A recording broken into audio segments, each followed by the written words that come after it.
ഓം നമോ ഭഗവതേ വാസുദേവായ. പ്രിയ സജ്ജനങ്ങളെ, എല്ലാവർക്കും നമസ്കാരം. സത്സംഗവേദിയിൽ നമ്മൾ ശ്രീമദ് ഭഗവത്ഗീതയിലെ 18-ാം അധ്യായമായ മോക്ഷസന്യാസ യോഗത്തിലെ 27 ശ്ലോകങ്ങളാണ് പൂർത്തിയാക്കിയത്. ഇന്ന് നമുക്ക് 28-ാമത്തെ ശ്ലോകം നോക്കാം. അയുക്തപ്രാകൃതസ്തബ്ധ ഷഠോ നൈഷ്കൃതികോ അലസാ വിഷാദീ ദീർഘസൂത്രീ ച കർത്താ താമസ ഉച്യതേ. അയുക്തഃ, യുക്തങ്ങളല്ലാത്ത കർമ്മങ്ങൾ ചെയ്യുന്നവൻ, വിഹിതങ്ങളല്ലാത്ത കർമ്മങ്ങളിൽ ഏർപ്പെടുന്നവൻ.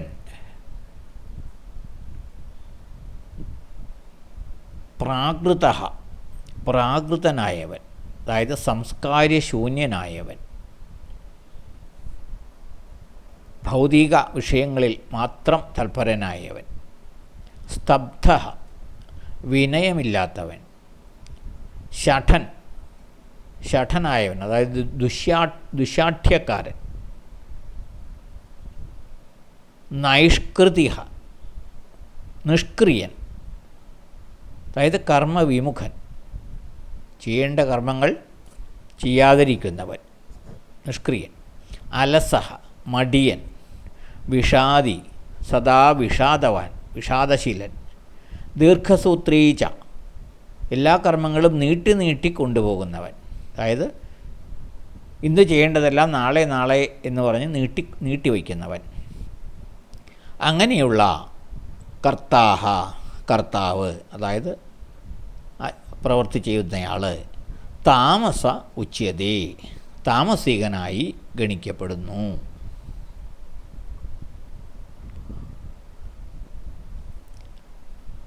അയുക്തമായ കർമ്മങ്ങളിൽ ഏർപ്പെടുന്നവനും, അതായത് വിഹിതങ്ങളല്ലാത്ത കർമ്മങ്ങളിൽ ഏർപ്പെടുന്നവനും,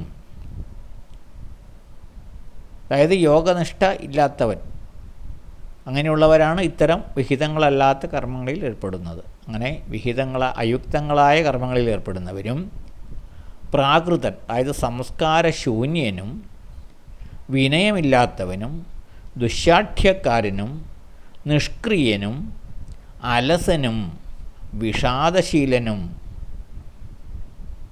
പ്രവൃത്തികൾ നീട്ടി കൊണ്ടുപോകുന്നവനും, നാളേക്ക് എന്ന് പറഞ്ഞ് നീട്ടിക്കൊണ്ടുപോകുന്നവനും ആയ കർത്താവ്, അഥവാ കർമ്മം ചെയ്യുന്നയാൾ താമസികനായി ഗണിക്കപ്പെടുന്നു. താമസികനായ കർത്താവിൻ്റെ ഗുണമാണിവിടെ പറയുന്നത്. എപ്പോഴും ശാസ്ത്രനിഷിദ്ധങ്ങളായ കർമ്മങ്ങളിൽ ഏർപ്പെടുന്നവൻ, അതായത് വിഹിതങ്ങളല്ലാത്ത കർമ്മങ്ങളിൽ ഏർപ്പെടുന്നവൻ, അയുക്തങ്ങളായ കർമ്മങ്ങളിൽ ഏർപ്പെടുന്നവൻ, ഭൗതിക കാര്യങ്ങളിൽ മാത്രം താൽപ്പര്യമുള്ളവൻ, സംസ്കാരശൂന്യൻ, ദുർവാശിക്കാരൻ, ചതിയൻ, വിനയമില്ലാത്തവൻ, കർമ്മവിമുഖൻ, അലസൻ, എപ്പോഴും അസന്തുഷ്ടനായവൻ, ഏത് കർമ്മവും നാളെ എന്ന് പറഞ്ഞ് നീട്ടിവയ്ക്കുന്നവൻ. ഇങ്ങനെയുള്ള ഒരുവനെ താമസികൻ എന്ന് പറയപ്പെടുന്നു.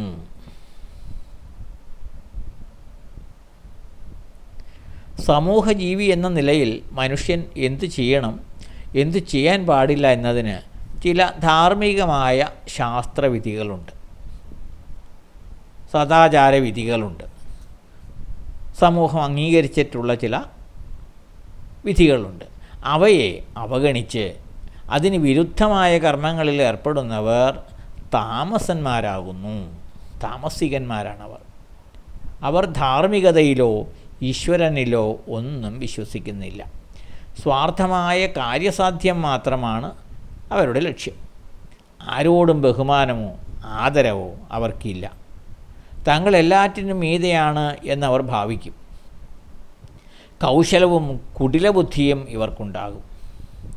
ഒന്നിലും ഇവർക്ക് തൃപ്തിയോ സന്തുഷ്ടിയോ ഉണ്ടായിരിക്കുകയില്ല. എപ്പോഴും ക്രൗര്യഭാവമായിരിക്കും, അതായത് ഒരുതരം ആസുരീക സ്വഭാവമായിരിക്കും. ചെയ്യേണ്ട കാര്യങ്ങൾ എപ്പോഴും നീട്ടിക്കൊണ്ടുപോകും. അതായത് നല്ലതായിട്ടുള്ള എന്തെങ്കിലും പ്രവൃത്തികൾ ചെയ്യേണ്ടതായിട്ട് വരുന്ന പ്രവൃത്തികൾ അതെല്ലാം നാളേക്ക് എന്ന് പറഞ്ഞ് നീട്ടിക്കൊണ്ടുപോകും. എന്നാലോ ചെയ്യരുതാത്തവ ചെയ്യുകയും ചെയ്യും. ഇതെല്ലാം താമസ സ്വഭാവികളുടെ ലക്ഷണമാണ്. അപ്പം ഇങ്ങനെയുള്ള ആളെ താമസികൻ എന്ന് വിളിക്കണം. ഇതാണ് ഈ ശ്ലോകത്തിലൂടെ ഭഗവാൻ പറയുന്നത്. അടുത്ത ശ്ലോകം നമുക്ക് അടുത്ത ദിവസം നോക്കാം. എല്ലാവർക്കും നന്ദി, നമസ്കാരം. ഓം നമോ ഭഗവതേ വാസുദേവായ.